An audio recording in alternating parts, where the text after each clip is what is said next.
The wait is over. Welcome Hello. back to minus 16, Alex. 2 weeks. Another 2 weeks. Another 2 weeks. I know. And this morning I was thinking I've got loads of time. And then literally I got in touch with you and said, are we still on for 4? Because we were recording this on Friday afternoon, 4 o'clock UK. And surprisingly, we both actually made it without having to say, no, can I have another hour?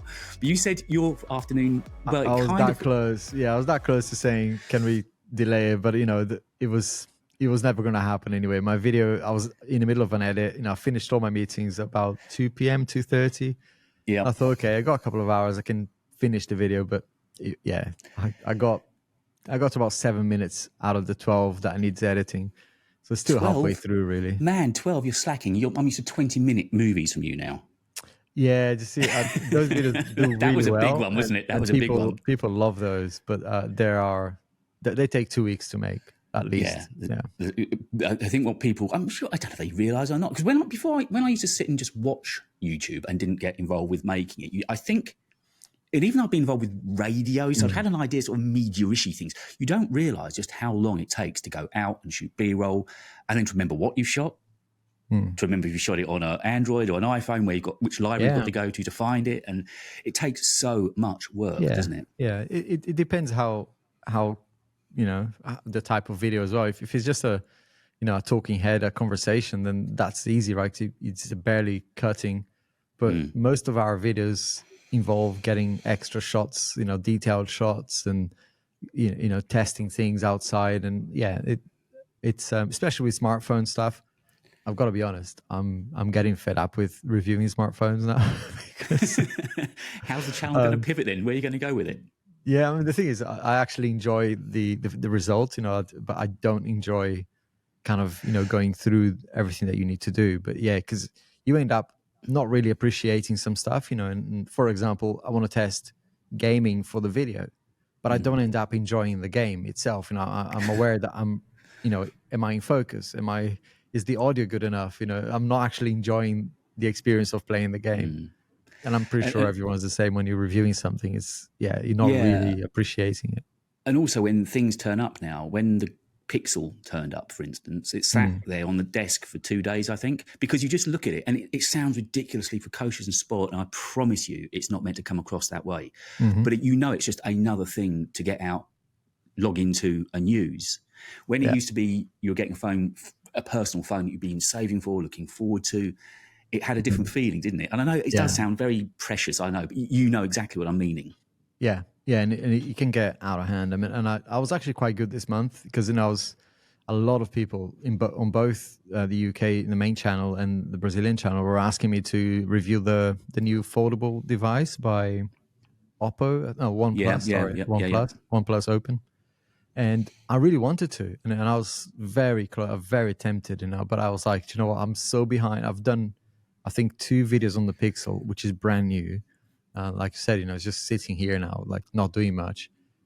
The iPhone is still pretty fresh, and there's so much, that I want to talk. There's new OS that Samsung just delivered, One UI 6. So there's enough content, right? It's just there's no excuse really for me to go out, buy a brand new device, and then do a video again, probably rushed and not paying attention to detail. And yeah, you'll probably get decent views, a little bit of growth. But I want to try and stay focused sometimes, just kind of not too. I mean, it's already bad enough, right? Every week is like so much to do. There was a phone, I think, actually, because I did sit down the other night. I'll give you a bit of background. Your 20-minuter, I'd had in mind to watch it. And on the day, I think the day after you put it up, I think you put it up on Tuesday, I want to say. I don't even remember, yeah. Tuesday. Anyway, on Wednesday, I had a bit of an incident. I was going to say I had a bit of a turn. That's a bad play on words. So I was rushing. I wanted to, again, get back to editing. I didn't have any food at home. So I thought, right, there's a cafe around the corner. I pegged it round to the cafe to get some food for lunch. Thought, get back, just carry on eating and working. Fucking fell off the pavement in a pothole, did my ankle. It's now currently the size of a lemon. It is huge. You know that newsreader thing, if you could see what's beneath this desk, I'm sitting here trying to rest my foot. It's so painful. Oh, no. And that night I sat there with ice on watching. So perfect. So I had 20 minutes. I couldn't go anywhere. So I had a full 20. That's when I messaged you after. So I just watched all your video from beginning to end. So I'm good. I'm good for your attention because I watched the whole thing, start to finish, all the way through. And I think you mentioned a phone in there that I've never had my hands on that kind of interests me. Did you mention the Sony Xperias in there?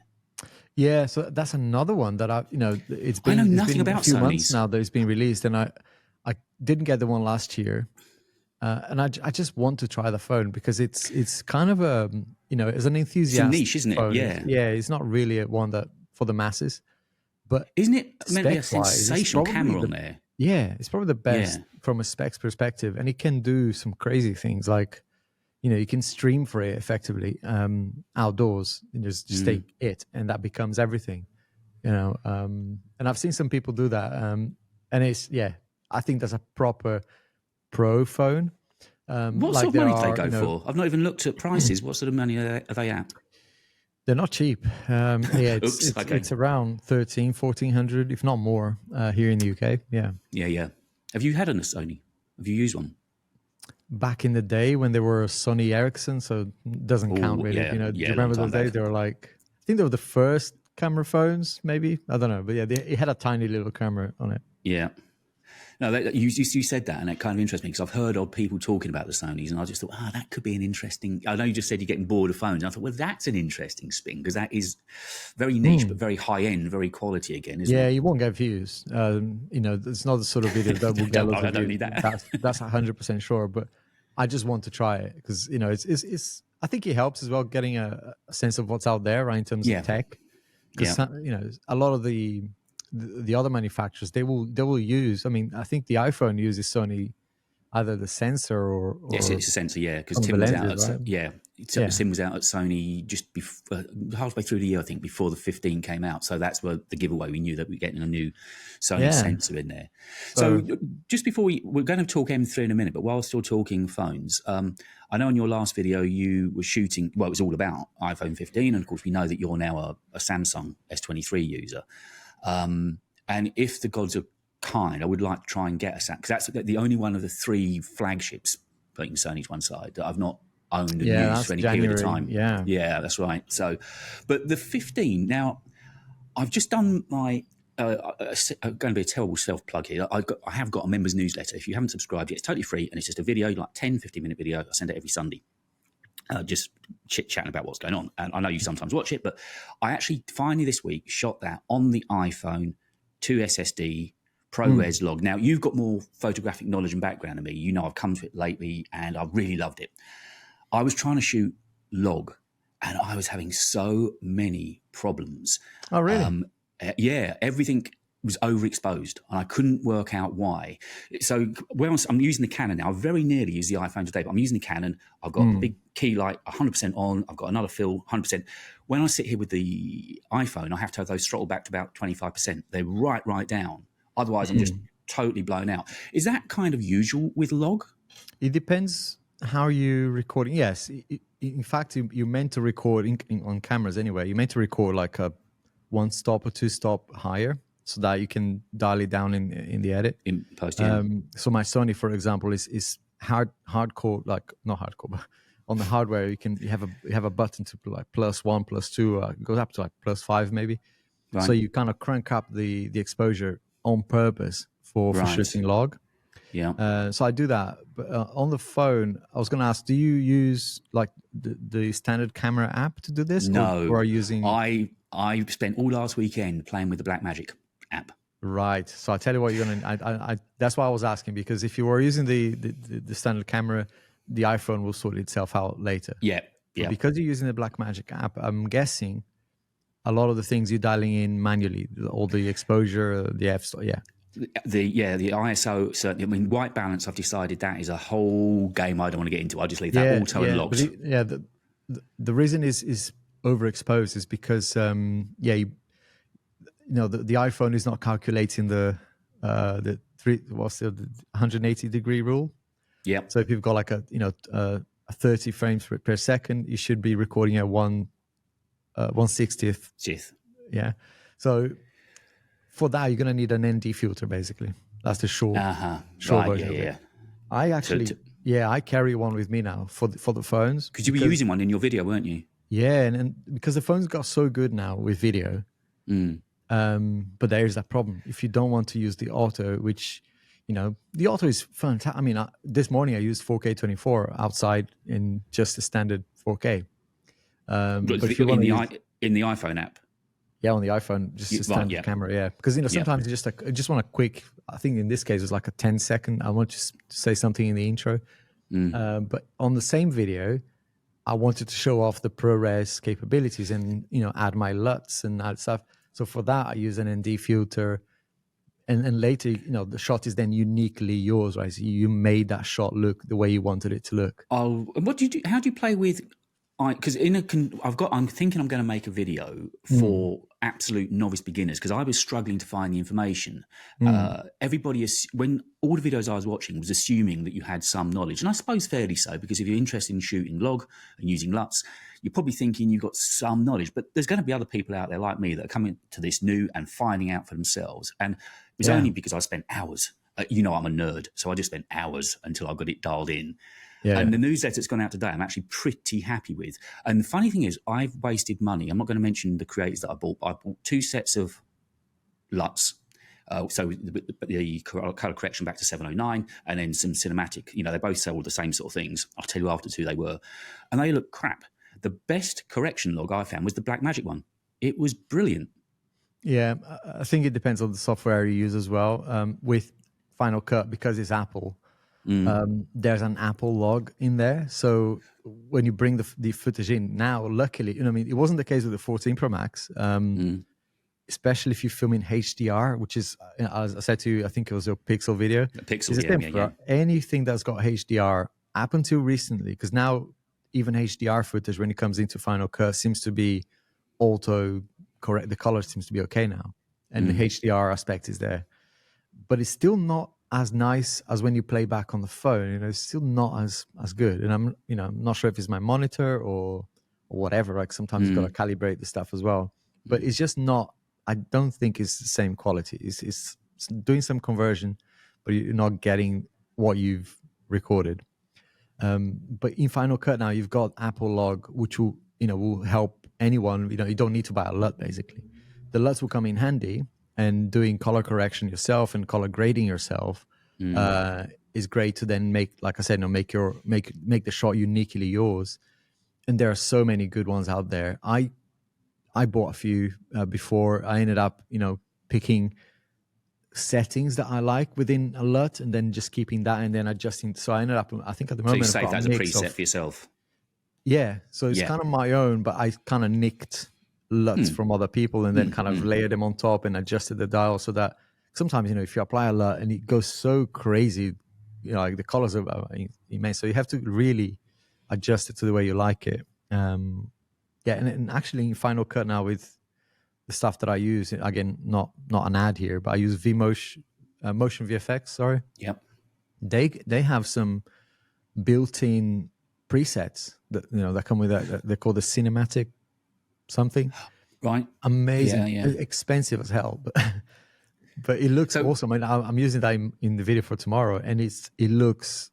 If I say to you, I filmed this on the A7S3, or even a kind of an FX3 or whatever, people will believe it because it looks cinematic. It looks soft. It doesn't look like over sharpened like a normal smartphone footage does. Yeah, now I've got it. I'm not saying it's perfect, but it's by far the best that I've done. I mean, the file size was crazy, as you'd expect. It was a 14-minute newsletter, and it was a 60 gig file. Yeah. So, and I'll bring that around to the M3 in a minute. But luckily, it transferred very quickly off of the SSD. It's perfectly. I mean, I edited it on the SSD actually. That particular little thing, just because it was a newsletter. There was nothing. There wasn't any chopping to do. It was just a straight 15 minutes.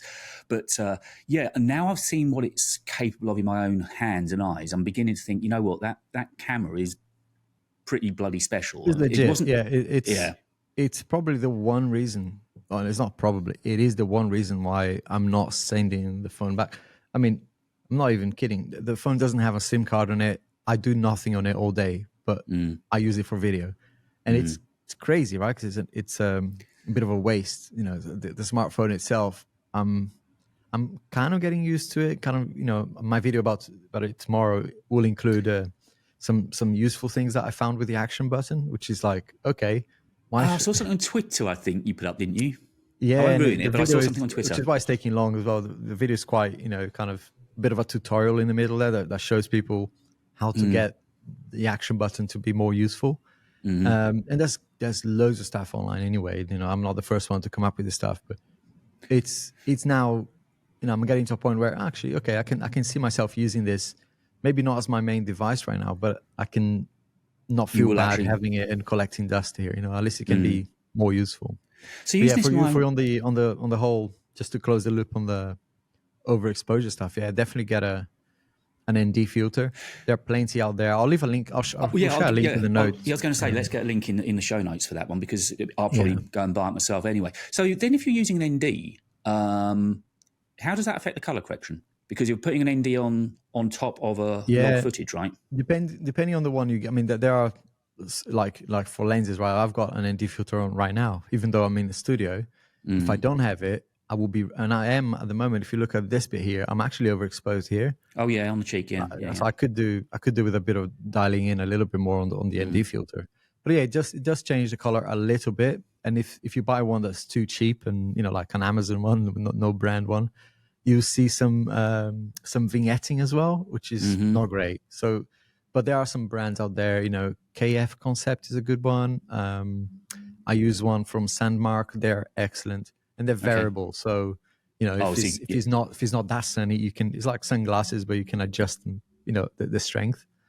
So, absolutely. And the one I've got is just a clip on, but there's ones that you can buy a case and then they kind of attach to the case. For me, that's too much. I'd like to keep the phone flexible, right? And this thing is quite small. It goes in a little pouch, and it's. Have you shot in your studio in log on the iPhone? I just wondered where you were finding the ISO was. I don't use it in the studio because when I'm in the studio, I've got the bigger cameras here anyway, right? So I think most of the time I have done it before that. I don't know. It will be standard 4K. Because usually, if I'm using the iPhone in the studio, it's because I'm about to upload. I'm in a rush and I need 5 seconds of a clip I forgot or something. So the video that I'm thinking of making is, a lot of people now will be buying phones for content creation, right? They'll be in our position and they'll be wanting to buy a phone that can double up as a camera. So I thought it'd be quite interesting to do a comparison between 4K 24 log and then the Pixel 8 as well, in perfect conditions, or as good a conditions as we can make. I thought that could make for an interesting, and that's given my game away. I shouldn't have said that. I was going to be rushing at that video before I make it now. But I've had the idea that could just be an interesting video to go through and have a look at the differences. Because we've all done it makes a huge difference. Thing is, with the iPhone, I mentioned this, I think, in that 20-minute video. Maybe I didn't include it, actually, but I mentioned it and I cut it out. But yeah, it was basically, the kind of the motion, right? When you move your hands like that, there's that motion blur. That ND filter will help you as well with that. So if it's way too bright, but you want to keep the bokeh behind you, for example, then the ND filter, when you crank up, I don't know, to ND 36, 32 or whatever, so it's really dark. The job it will do is you obviously keep you in focus, but also make sure that there's that natural motion blur. And it's silly, is almost unconscious, right? Unconscious, you're not really watching for that stuff. But you notice the difference. It will feel more natural, more cinematic, as I say. And of course, as you know, my Canon used to be your Canon, so you know the camera very well. As you know, that doesn't shoot in log, so I've not been used to using LUTs. Now, this is going to make me sound like a complete novice, but I'd like to be honest with people that bother to watch us and listen to us. I didn't realise, when I was playing with the BlackMagic app last weekend, I didn't realise that you could have a display LUT. So I was looking at it as grey log. And no wonder I didn't know what it was going to look like. Yeah, you can apply a LUT, which is brilliant. Yeah. So is that normal? So when you say you're shooting on your Sony, have you got a display LUT when you're... No, most cameras don't have that, I mean, if I attach my Sony to my Ninja 5, the monitor, then I can load my LUTs to the monitor. So what I'm seeing in the monitor is what I'll probably, very close to what I'm going to see later. Right, in the final video. But if it's out of the camera, you're just seeing this grey looking, very washed out obviously last weekend I was getting nowhere because I was looking at this grey thing, and then I suddenly, again, I told you I did spend hours last weekend. I mean, how I got away with it at home, I do not know, because my head was down looking for tutorials and trying to learn this BlackMagic app, and I was taking little clips of footage the whole time. And then I went into the settings, and it's like display lights. What's that doing? Now I can kind of see what I'm shooting. Yeah, BlackMagic app is quite something. Some new cameras do that. But yeah, my camera doesn't do that. You have to attach it to a monitor to do it. So yeah, that app is stunning, isn't it? It's amazing how it's free, right? Because it does so much. And if people are getting that app, by the way, and you're using it with iPhone, the BlackMagic color correction LUT that I was just talking about, you can download that to your Mac as well. So I've now got that for Premiere. So I can look at as you were just saying, I can look at the display on the iPhone, and what I'm doing when I'm shooting with it, I'm actually mirroring it to a MacBook Air, so I'm getting a pretty good display of what I'm seeing. And then by the time I go into Premiere, it's pretty similar. So it's been a good week of finding. And just totally off topic, that new Sony camera that's come out, have you been hearing about this? It shoots 120 frames a second. I don't even know what it looks like. I've seen some tweets about it. I haven't. Yeah. Makes me shut up. So M3, I've been very, very impressed with it. The only time I made it break was just before we started recording, when I had that ProRes footage on there. It didn't want to... Remind me what you bought again? The cheapest. I bought just the basic 8 gig, 256, the cheapest. iMac? iMac, iMac M3. I've always loved iMacs. I've worked on them for years and years and years. I feel they are the Maciest of all Macs. Something about sitting in front of an iMac again working just made me feel happy. I don't know why. I've got a beautiful MacBook Pro, really heavily spec'd. And just, I don't know, it was sitting working on an iMac just felt, I don't know, it could just be. But interestingly, my video last week actually did pretty well for me. And, just under 10,000 views and 100 and odd subs off of it, and it's done all right. Nice. But the nice thing that was coming through out of that, the amount of people that said, I miss iMac, I miss a 27-inch iMac. I can't see they're going to make it now. I kind of think that ship has sailed. I've got two here in the studio of the really old ones. I don't know what to do with them. They look amazing, right? But they're still, I think they both still have this CD thing on the side. Oh, yeah, I've got one. You can't, just behind me over there. There's one of the 2010 ones. Yeah, that's right. Yeah, they're very square boxy ones. So this week, I did a test. The video coming out, it actually comes out just after we finish recording. It comes out at 7 o'clock tonight. And the M3, I took last week's video file, just a straight 20-minute unedited, nothing on it. All I did was mark it in and out, put it onto the M1 Max and then onto the M3. And interestingly, it encoded it and rendered it quicker on the M1, but it exported quicker on the M3 by 4 minutes. I mean, considerably quick. Now, okay, it's just there was no edits on there, but it shows what it's capable of. The fans haven't spun up at all. And that's kind of why I wanted to go for the cheapest one, because I thought, well, if I can just see what M3 is all about before it's dressed up and pimped, that would give me a good idea. Yeah, and I think the export will rely a lot on the media engine, right? But when you're actually editing, that's when memory will come into play, and a little bit of processing as well, right? If you're applying LUTs and applying lots of different frame rates and whatever. Yeah. Well, the export is mostly media engine. Well, I wonder if that's that dynamic caching as well coming into play. It's got, it just seems something in the background was working. I think that's constantly in use, isn't it? Because it seems every operation, isn't it? That completely uses memory. I mean, I think I would imagine in January we'll probably get a Mac Mini with the M3 Pro. And as that's not, I'm not saying it sounds silly, but, it's only £500-600. I think that would be then a very interesting experiment to buy that against my M1 Max. I'm sure the ethos of the video that's going up is, I think Apple have just got a problem in how they're going to convince us to spend money. Because you've got I'm on that camp, right? I've got the M1 Max MacBook Pro here, 64 gig of RAM, apart from storage, completely maxed out, right? The highest spec you can get. It's absolutely, I can't think, even if it's 20% faster, or even if it was 100% faster, the M3, it's 100% faster than 10 minutes to export, which is the longest thing that I need to wait for, which is exporting a video. Yeah, it's going to be 5 minutes instead of 10. Is it worth me? And I don't know how much I would sell this for, right? I paid over $4,000 for it, and it's Same as, yeah. I looked at so my it's kind original. of I don't see the financial aspect. I No. mean, from a content perspective, I'll probably buy it and make videos about it, but I just don't see a way of justifying it personally. And that is the title of my video. Apple Silicon's got big problems.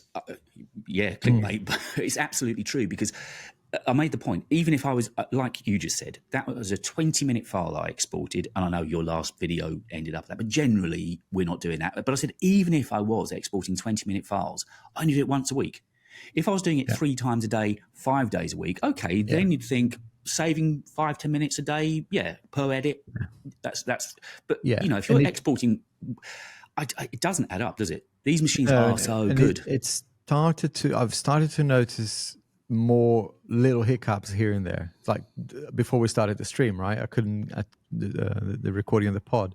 I couldn't get this teleprompter that I got to register that is a new monitor. So using the same cable that I used before, exactly the same setup that I used before, and it just didn't recognize the SD card. 9 times out of 10, it doesn't work anymore. So I have to use a hub to get my my SD reader to. Oh, so yours is showing signs of age then? So there are things that are starting to, like, for no reason, right? Because this thing is when you look at the shell, there's no dents, no nothing. I mean, I look after it, but it's just I don't know. And I always sleep as well. Sometimes you close the lid and or set it to sleep, and it doesn't go to sleep. He's just like so. I think the little hinge internally that's probably showing signs of wear and tear. Maybe, I don't know. Yeah, because I take it yours doesn't move much, does it? Like mine, I don't try not to move. No, I move it a lot. I move it a lot every day.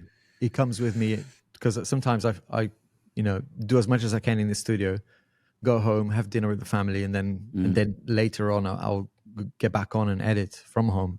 So no, it comes with me every day, but it goes in a sleeve, and then it goes from the sleeve into a bag, like a protective bag as well. From it's got a really nice shell, so even if I drop the bag, nothing will happen to this.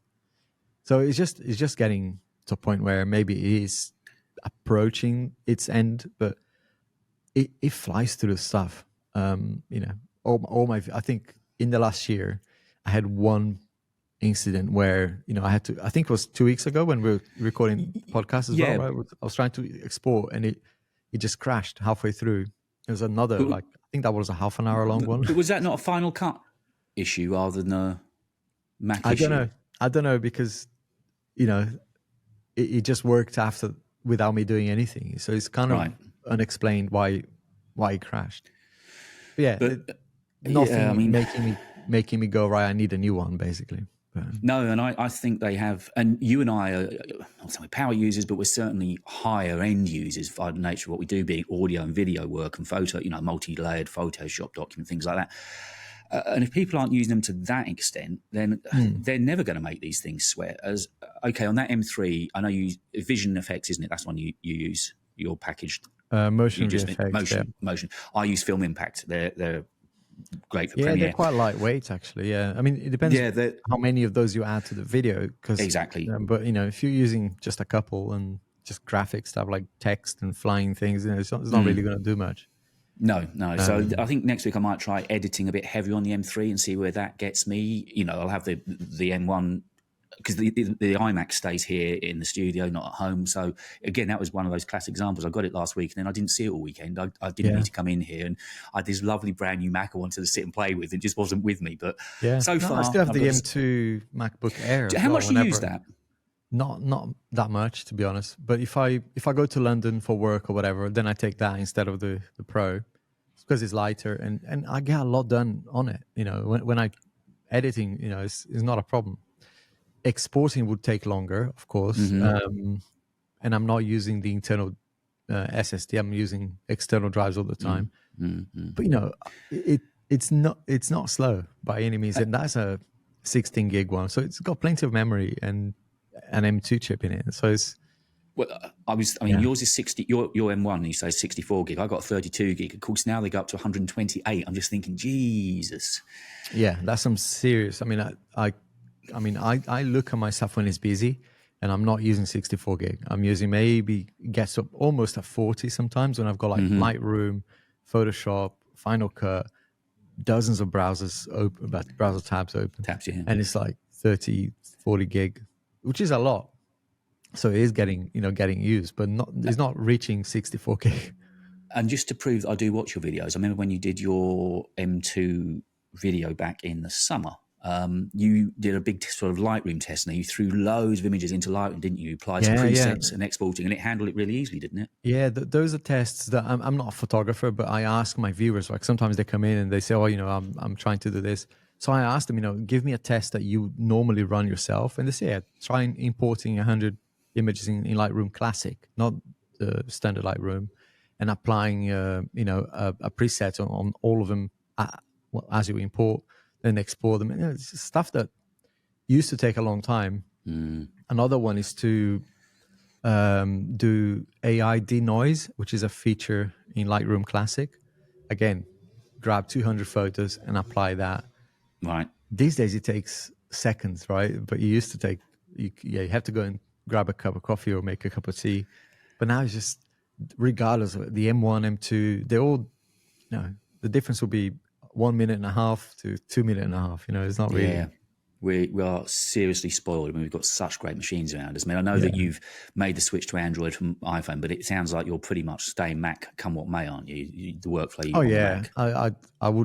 I wouldn't change it to an Intel machine at all. I have just behind me here, there's a gaming one, because you built that, didn't you, this year? That's a beast as well. That's an i9, with RTX 4090. So, overkill for even the top games today. But yeah, if I want to edit videos on that and load Premiere on that or whatever, that would fly through as well. So yeah, I think there's more than just the power as well. There's the experience of using, Mac for video editing. It's just something I think is Intel different. one, the game one, is that silent? I presume not. There's fans on there that spin up, are there? They're very quiet. Yeah, and I spent, I think it's quite a bit of money on getting the fans that are quiet. The case itself is quite sealed up, and yes, that video tanked as well. I should do more on it. The thing is, you do a video and you kind of get disheartened, right?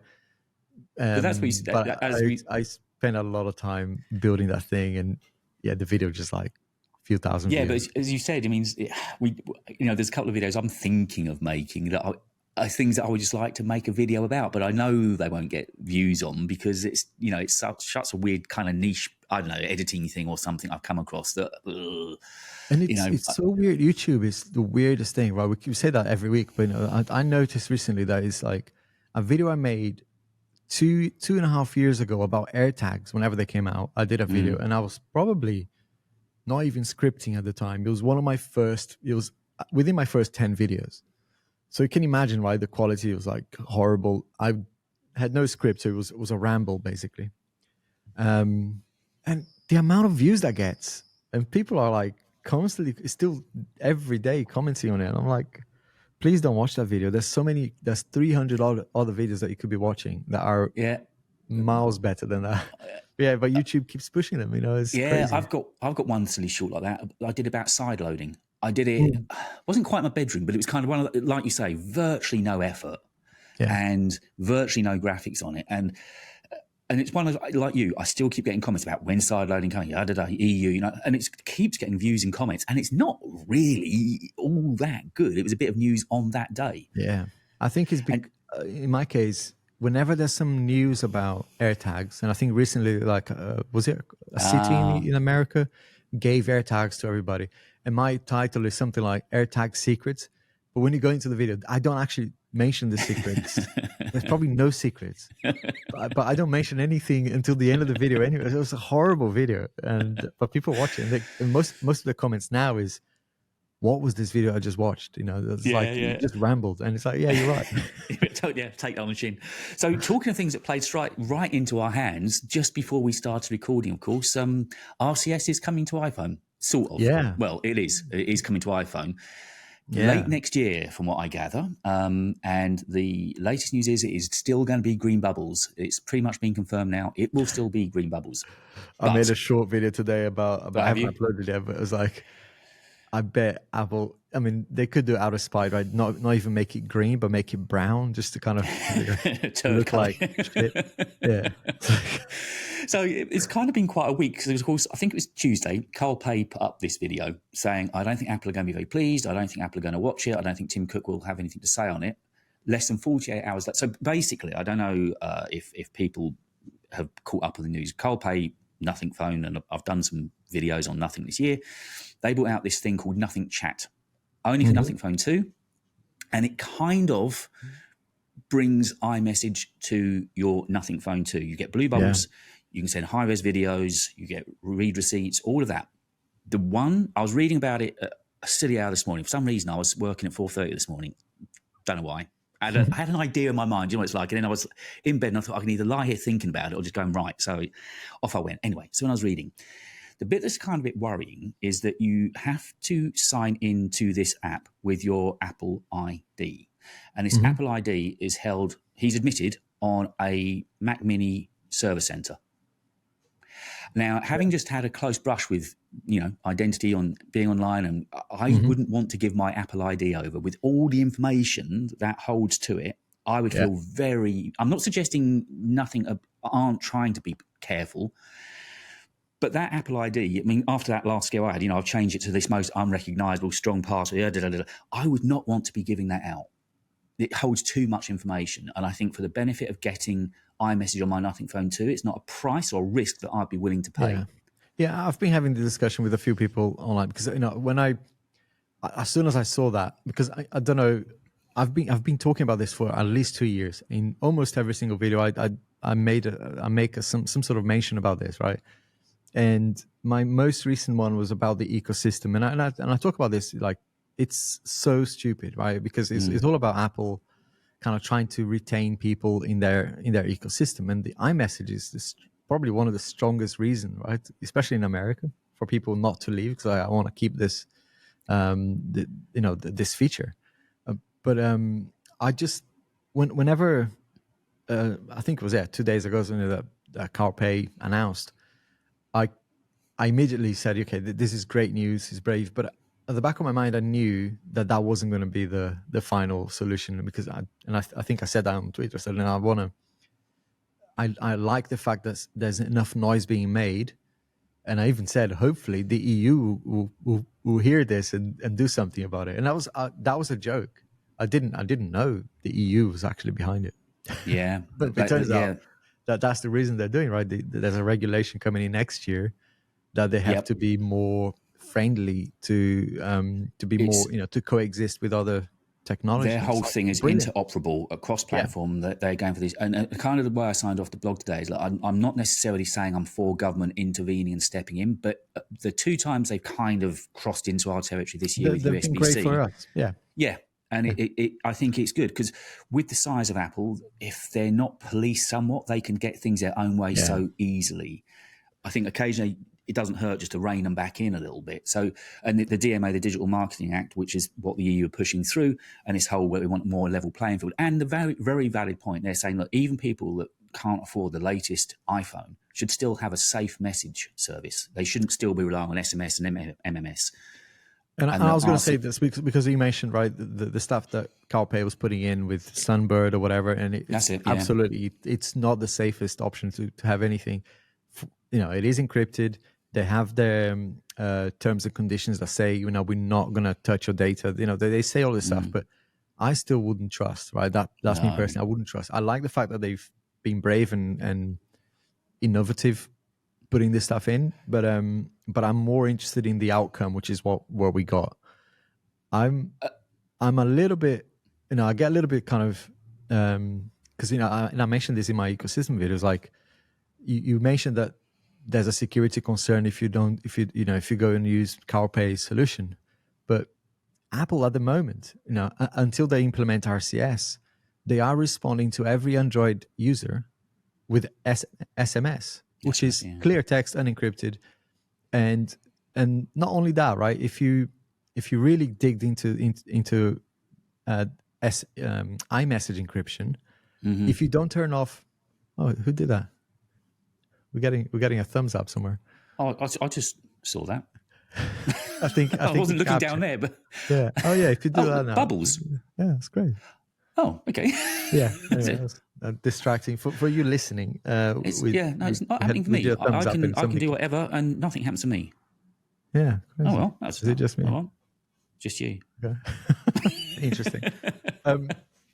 So that was interesting because, you know, when you look at the encryption that Apple says that they have, they say end-to-end encryption. It's true, they do. But if you turn on iCloud backup, the encryption key, and this is my knowledge out of, you know, people who know what they're talking about. If someone knows newer details, let me know. But at the moment, what I know is if you enable iCloud backup, the encryption key, which should be on your device, goes to the cloud. Oh, so I thought the whole thing was supposed to be on device. Yeah.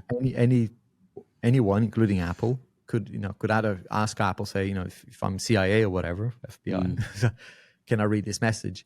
Apple has the technology to do it, even though they claim that, you know, it's an end-to-end encryption and it's on your device and whatever.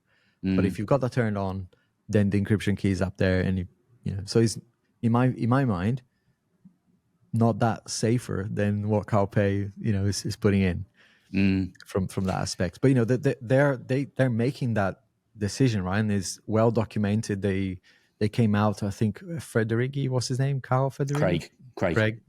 Yeah. He said, and there was an email when they were going through the issue with Epic Games. There were a bunch of emails that went public, and one of them said, iMessage is, you know, enabling RCS basically would do us, you know, more harm than good, basically. And there was something to do with it would not stop people. It will actually remove a barrier from people for them to buy Android devices to their kids. That's word for word what they said. It's like, oh my gosh, that is that's how they see it. So they say they put security first, but clearly, you know, it's like, no, we want to keep the customers within the ecosystem. It's always money behind it. Yeah. Because, I mean, send them SMS. Yeah. I mean, when I was reading before writing about it this morning, if people want to find it's over on Medium, but 85% of teenagers in the States have got an iPhone. 85%. And Apple know they're getting them young. And once you've got your Apple ID and you've got you've probably got your iCloud email address, all of that comes with it. And you know what it's like. It's drip, drip, drip. You start with the phone, then you've got the Mac, then you've got the iPad, then all your photos are in iCloud. And if they get them that young, they know they are going to have a good chance of having them for many. 85% is ridiculous. And they got a 50% share, I think it was, of the smartphone market. And it's growing. So in America in particular, I don't know why WhatsApp isn't big there, because obviously with the way you straddle with both phones, do you often have the instance where somebody is trying to message you, say, from iPhone to Android? Because I haven't had that issue. If I'm not using iMessage, I tend to use Telegram or WhatsApp or even in-app things like Instagram. And that's been my assumption for a long time. But more recently, I'm hearing a lot of people in my comments and people on Twitter as well saying, actually, iMessage is used a lot in the US, but they're on a one-to-one basis. But for group chats, it's WhatsApp and Telegram the same as everywhere else, mostly.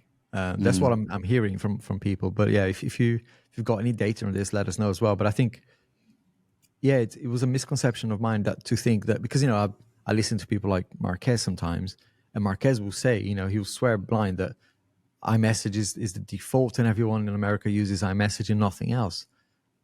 There's the thumbs up again. I don't know how you're getting that. I don't really. I'm not so sure anymore. I think WhatsApp and Telegram are still quite popular in America for group chats. And it's and those things are they've got issues of their own as well. I think I prefer Telegram, not only because it's more feature rich in my view, but it's also more secure. It's always been more secure. I'm using that more and more now. Yeah, I've been using, I guess, most of this year, and I don't use WhatsApp hardly at all. A couple of group chats, but that's about it. Yeah. The rest of it is pretty much all on Telegram. Yeah, no, I love those things, and I would say that that's probably, if people were holding on to I want to try an Android, but I'm going to lose iMessage, I'd say, just use a third-party app. Even though Marquez says that they're not that popular in America, I don't know.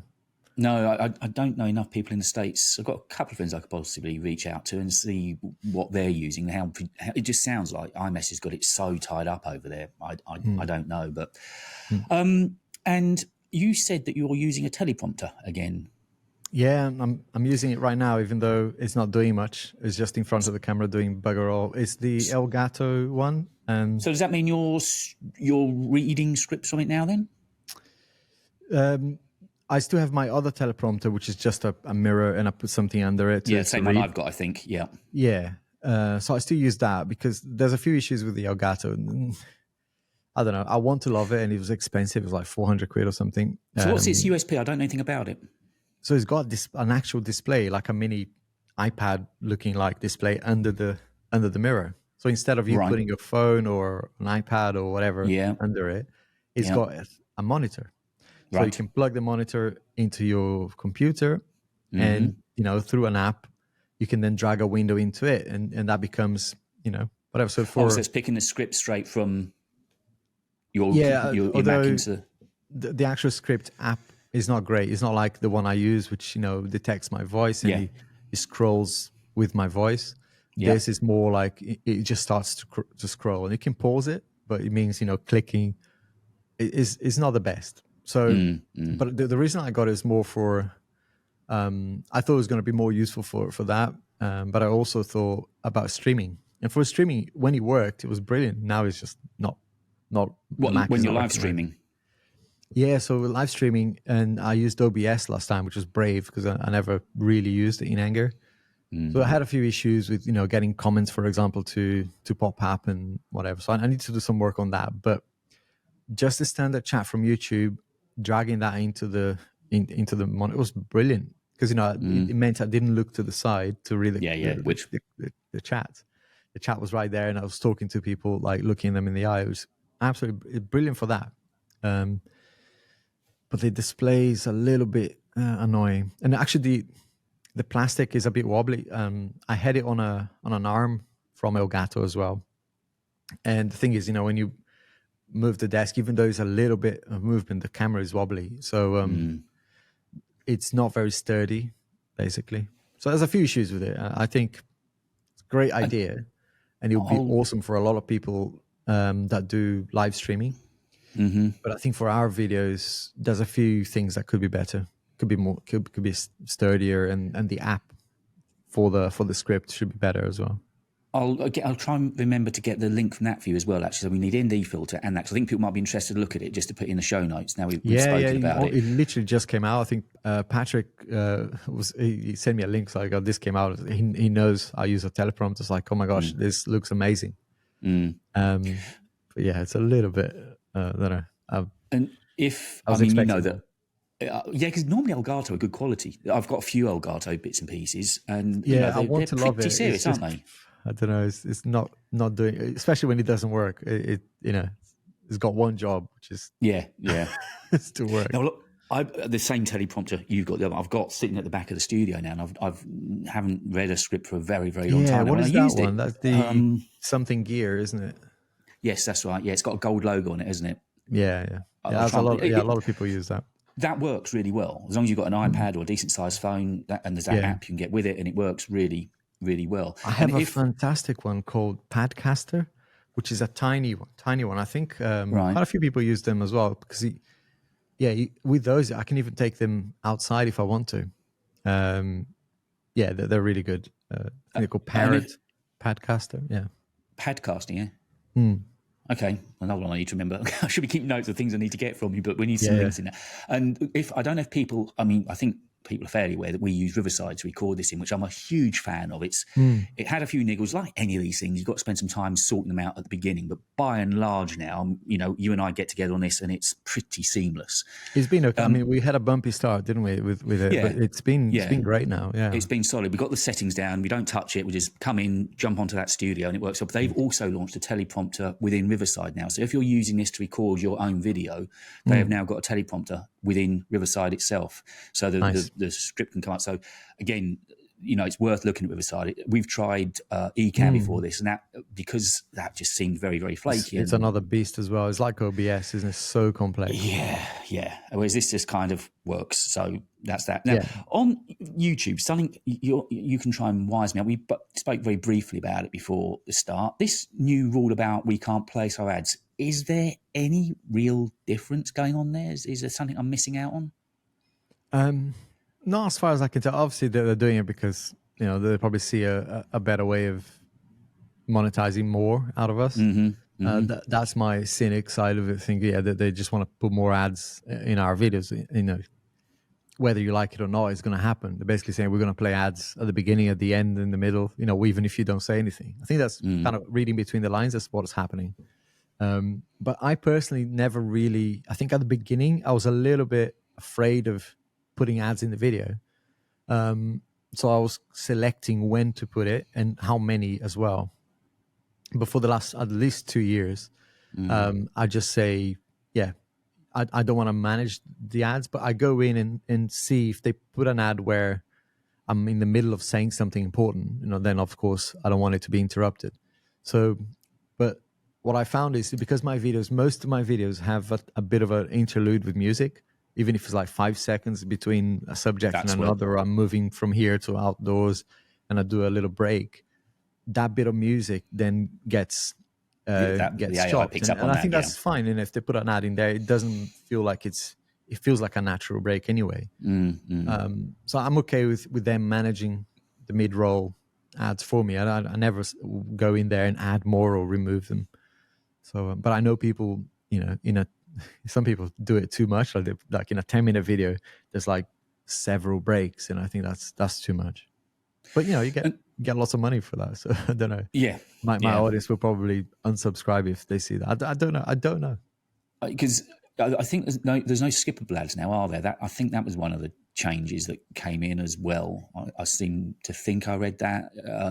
And there's been a lot of noise recently about monetization and what they're doing to creators, and some people like yourself are being impacted by some random stuff, and I think they're all related, to be honest. And I follow this guy. I think I mentioned him before on this channel, someone Rosman or something, and he did a video about this because he thinks.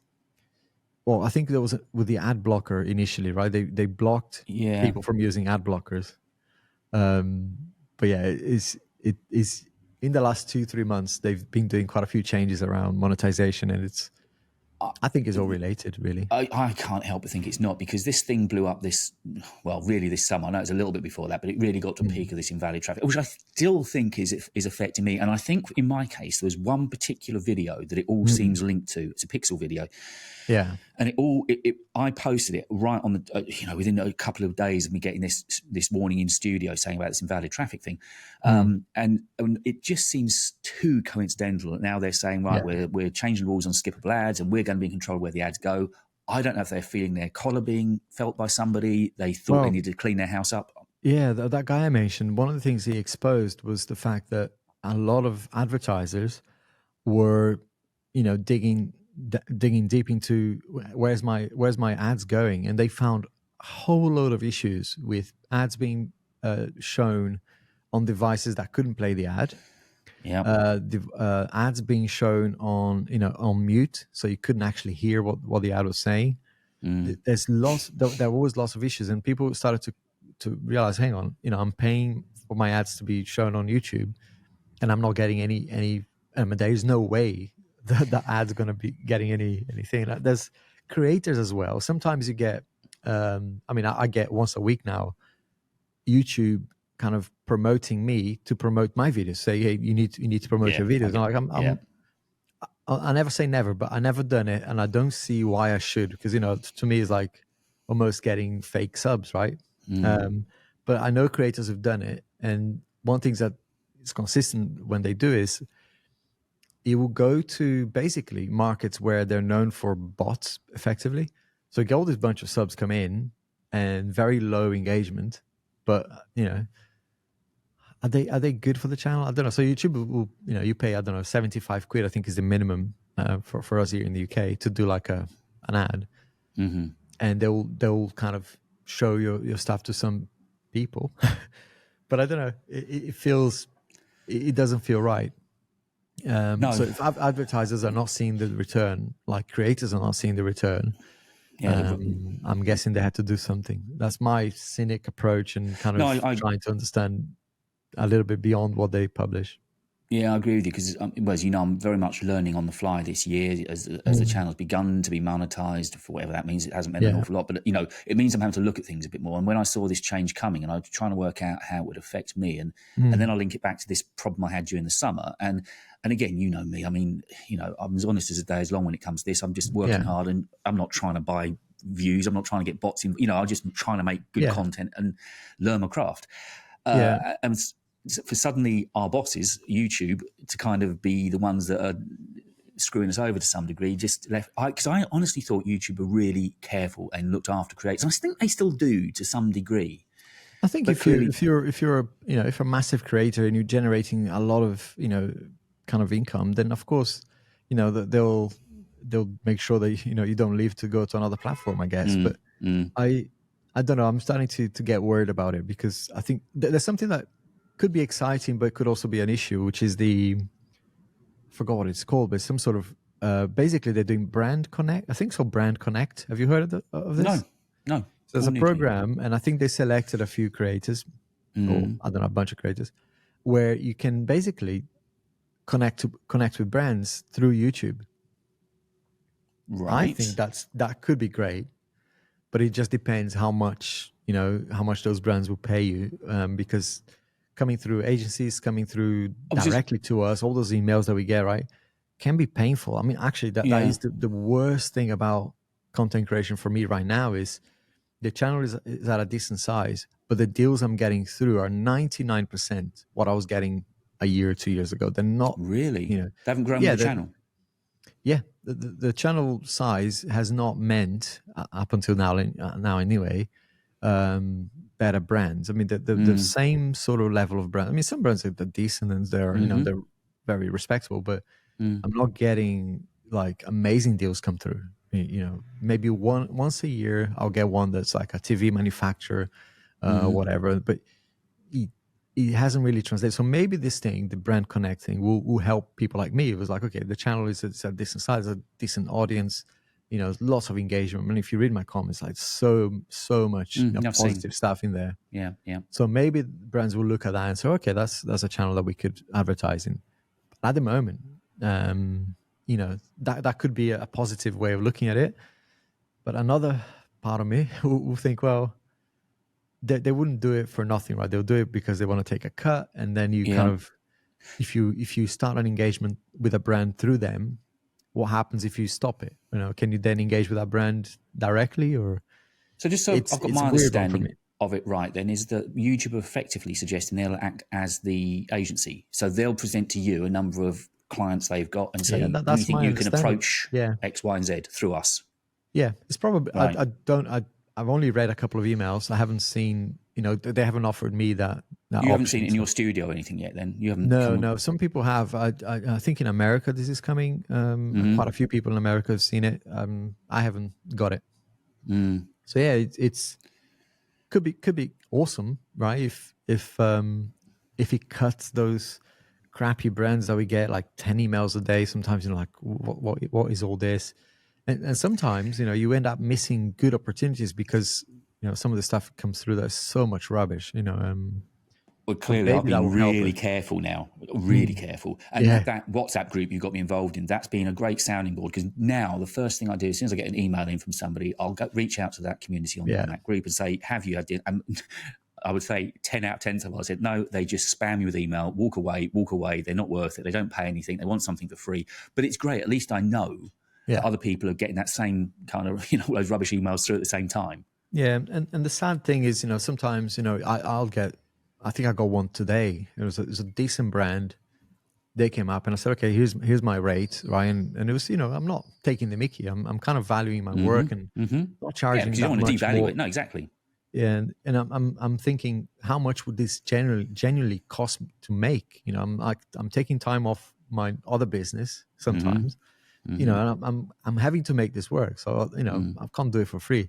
And they came back with, like, in this case, I'll mention the amount because it will give you Yeah, it puts reference. it Yeah. will give people an idea of the level of piss take. But I said, okay, my rate for this video was a 60-second integration. So sometimes it's 90, sometimes it's 2 minutes. For a 60-second, I'll say it's $2,500. Yep. US dollars. So not crazy for a channel my size. It's actually quite low. But they came back and said, okay, great. Detailed what they want from me in terms of the content. And then right at the end, they said, but the budget is too high.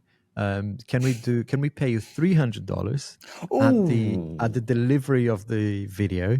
Ooh. And then we'll pay another $150 if the video gets 10,000 views in a day. And then we'll pay you another $300 if it gets 40,000 views within 5 days. I was like, oh, I don't know how to respond because, and I just got that today. I'm like, what a waste of time, right? Yeah. That's insulting as well because it's like, and even the time you're spending emailing back and forth. When I had 1,000 subs, right? Because it's like, no, you're taking the mickey. You want all this work, right?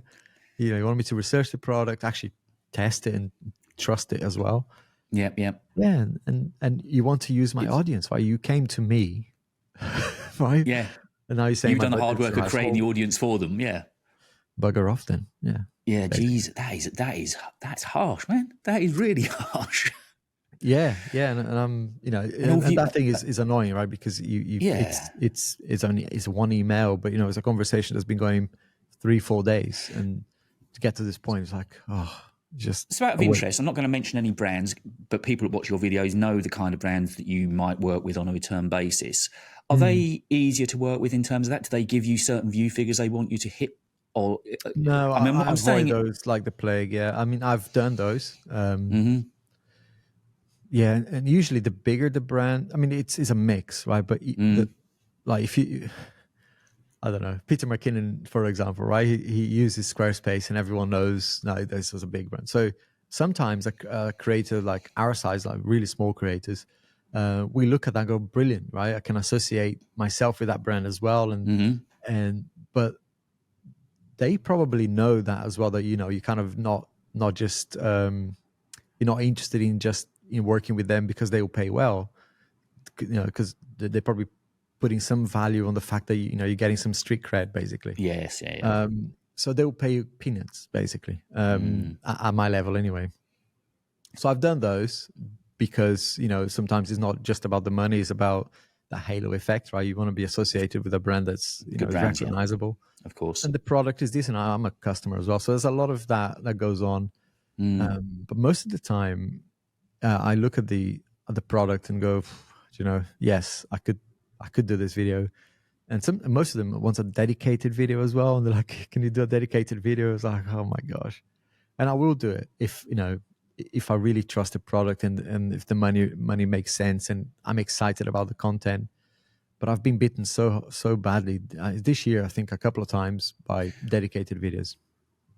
Yeah, but you said you've walked away. I know when we were having lunch one time during the summer, you said, I'm just doing less and less of these now because I'm losing views and they're just not worth it to the channel.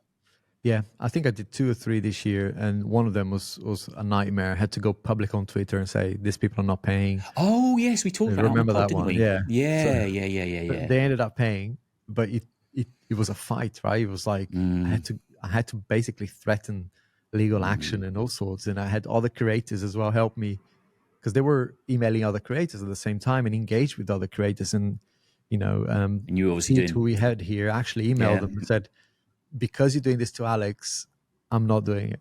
I'm dropping it. A funny story actually. This week, another creator, I won't mention him because he might not want this to be known.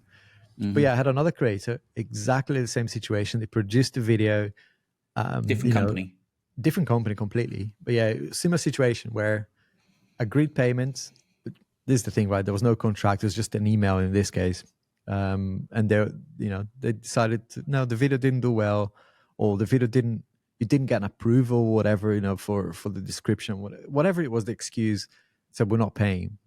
So they reached out to me, after he told me this. I was like, oh, that's interesting. So I emailed them back and said, because you're doing this to this guy. Yeah. You were about to work with them. Yeah, I was going to entertain, because it was actually a product that makes sense for an integration.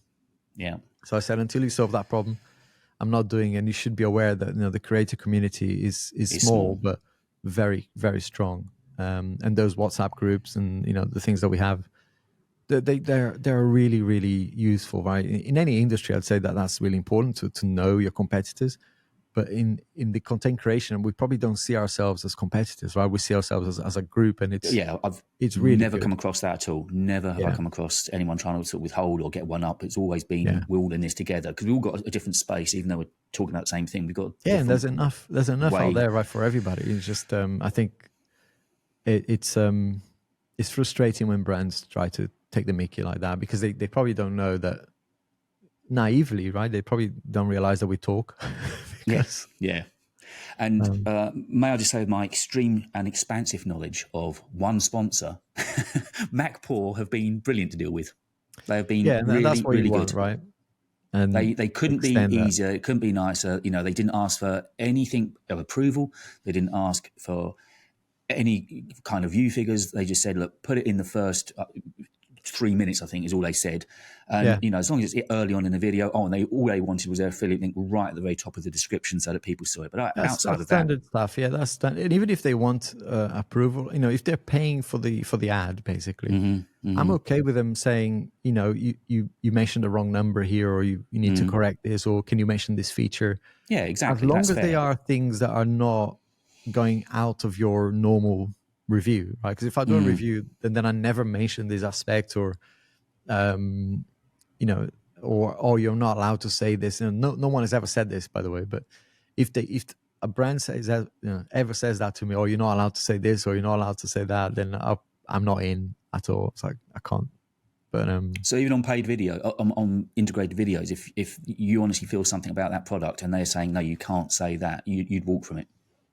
Yeah, that never happened. But if someone says, "Oh, you can't say this," or "You can't point this out," I'll say, "Hang on, that's not right." Because and I've come up with issues before, and this one I had to walk away, where it was a tablet accessory, and after a couple of weeks of use, I noticed a massive issue with it. Basically, I couldn't charge the iPad effectively with it on. It's like, okay, well, that's a I can't. Yeah, an issue. Depending on the cables, like people have different cables. So depending on the cable I use, I couldn't charge it. So I was like, okay, well, here's the thing. I could do two things. And I contacted the brand, and I would recommend people, if you come up with issues with a product, that's normal, right? So you can do two things. You can publish the video and never work with that brand again, because they'll go, hang on, that was crap. Or do something different, like point out the issue, say, this is what I found. It's a review at the end of the day, right? So you're going to find problems.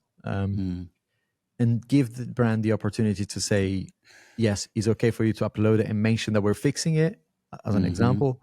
Or in this case, they said, our engineering team will fix it, and when it's fixed, we'll come back to you and we'll see if we can work then.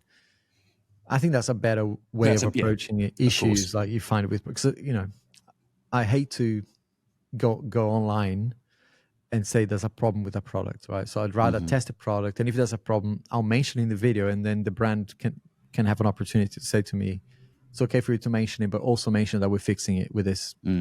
Yeah, because that keeps your integrity in place. You've come across an issue, you've brought it to their attention. They said, yeah, okay, fair play, but we are working on it. That's a good work. And we're going to have issues and things that don't work quite as we want.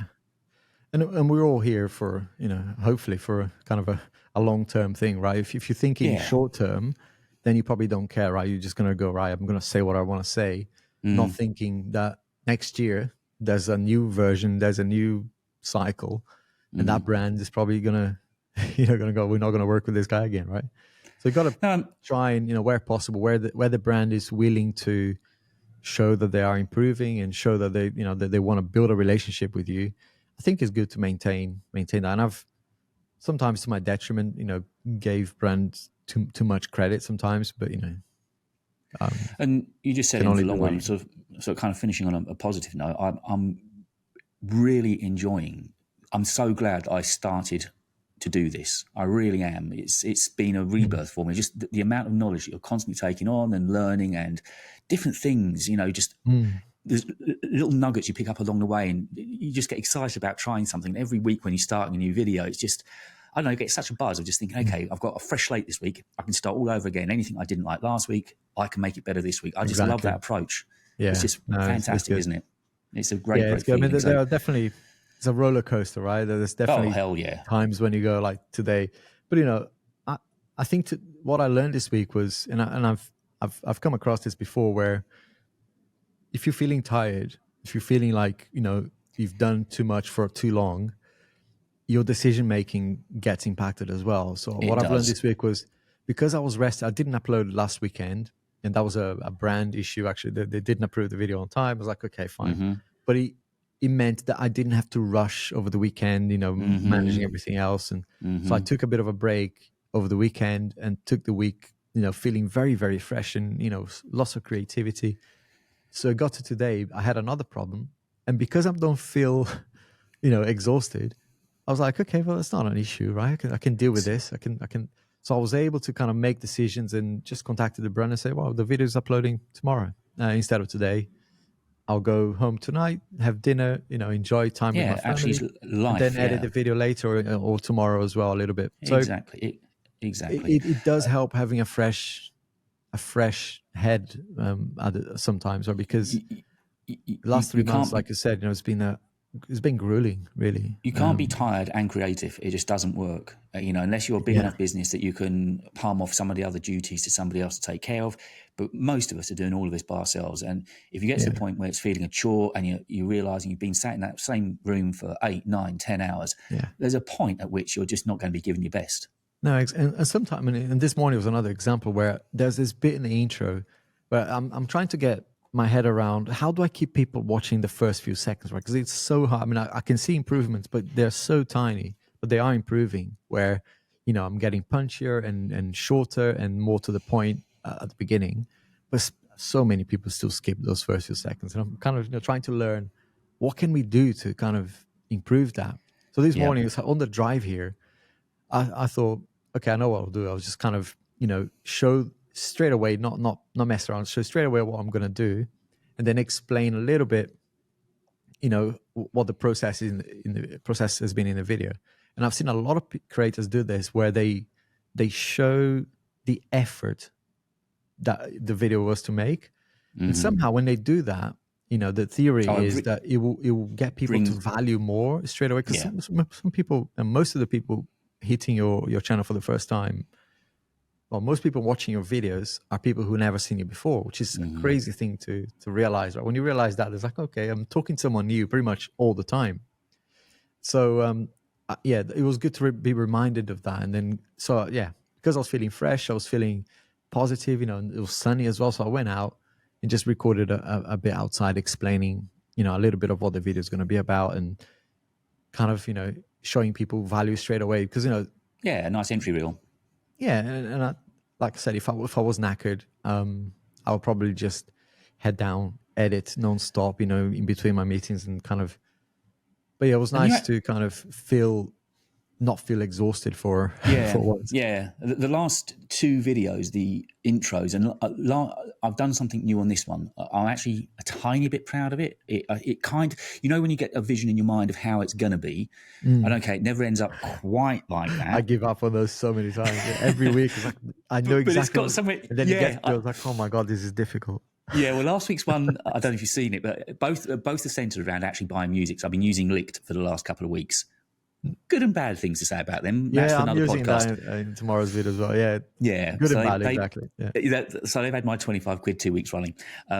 But it does make a difference when you've got a recognisable song in it, and it just drives a different energy rather than just that same mundane, not elevator music. You know what I mean? So many good comments about, because some videos I'm foregoing the monetization because I'm using commercial songs. Like I think I used Rolling Stones in the last one.